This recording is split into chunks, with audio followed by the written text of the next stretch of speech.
Hello and welcome to Indiana Women's Basketball Weekly, presented by Big Ten Plus. I'm Kara Adams alongside Carlo Barone. And Carlo, what a performance by Indiana earlier this week.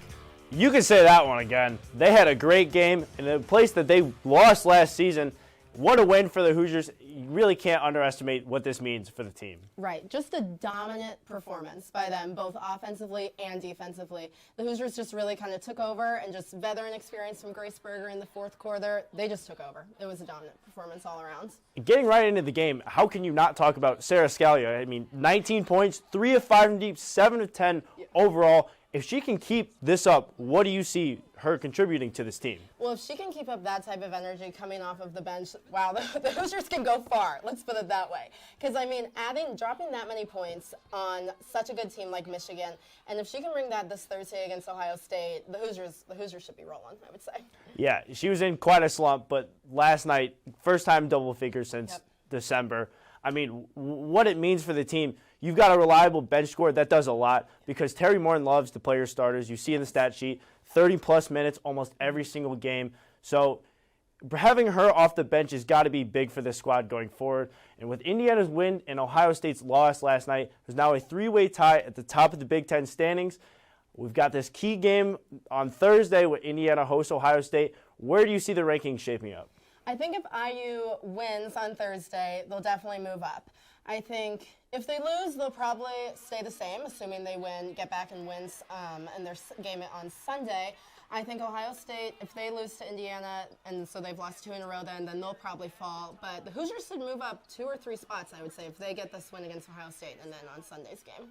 Yeah, you've got the 3 undefeated teams at the top, and then now you have Ohio State losing. So I feel like if Indiana wins, they have to be the number 1 team in the Big Ten. And speaking of the Big Ten, it's the first time they've had 4 teams in the top 10 ever. So what do you think it will take for the Hoosiers to get to the top as well? Obviously, they have to win on Thursday against Ohio State to get ahead of them. But what do you think it will take for them to be the number 1 team in the conference? I think they just need to stay consistent and kind of keep what they've been going so far. They have a lot of depth, more than last season, I would say, and a lot of players like Scalia who come in and just, if she can keep dropping points like that, they've added Sydney Parrish, just a lot of key players, and Chloe Moore McNeil, her improvement from last season. All those players, it's really just kind of all come together for the Hoosiers, it seems like. And if they keep playing like how they did against Michigan and they bring that into Ohio State, they're going to have a really good team. Can't forget the return of Grace Berger. Right. I mean, senior leader, she was the one getting the clutch buckets down the stretch last night. She does a lot for the team. So she's definitely going to be key in Thursday's game against Ohio State. And speaking of that game, what do you think is the key matchup or the number 1 matchup the Hoosiers need to win in order for them to get the W? Well, speaking of Grace Berger, I think it's going to be her and Taylor Mikesell. Now, both of those players, Mikesell's averaging more points than Grace per game, but Grace missed a couple of those games due to her injury. But those 2 senior guards, I think that's going to be such a key matchup to see them go at it offensively and defensively. Yeah, I think they're going to have to win down low. You've seen Mackenzie Holmes score a lot of points. She had 25 last night. If she can keep up her prolific scoring in the post, and she's, second in the nation in field goal percentage. She's shooting at a high rate, so if she can keep up her high volume, I think the Hoosiers can win, especially if she wins the rebounding game, which the Hoosiers dominated last night. I agree. Now, speaking of Ohio State, that game coming up on Thursday, what are your predictions for this game? Well, it's definitely a big game with a lot of AP rankings at stake.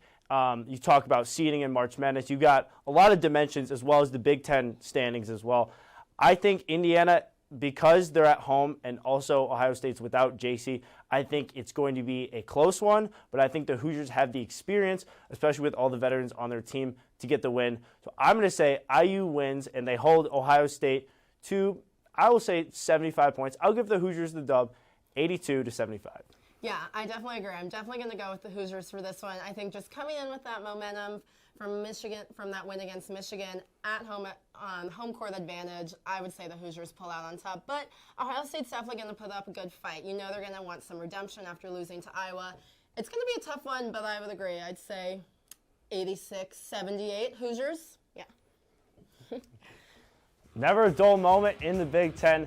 Thanks so much for joining us, and stay up to date on all Indiana Hoosiers athletics by checking out Indiana on BTN on Twitter.